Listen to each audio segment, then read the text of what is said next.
If you require a number of similar labels, with just certain data fields changing, then it's worth considering creating a single label template and connecting it to a database. LabelDirect is compatible with numerous database formats. Our example is created using Microsoft Excel. A database consists of fields and records. A field represents one distinct aspect of an item in your database, such as a product name, and it is stored in a column of the spreadsheet. A record is a collection of data fields arranged in rows.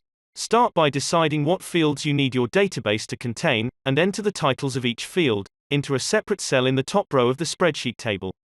Each title should be short and descriptive and must be unique.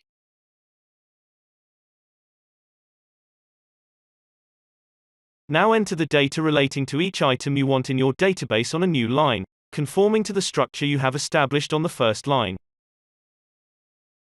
Each new line you type represents a new record within the database.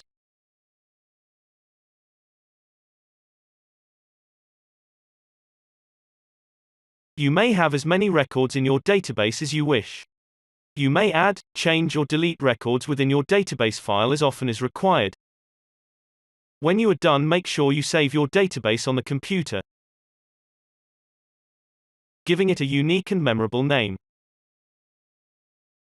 You have now created a database, which you can connect to using LabelDirect. Please see our tutorial on connecting to a database for details on how to do this.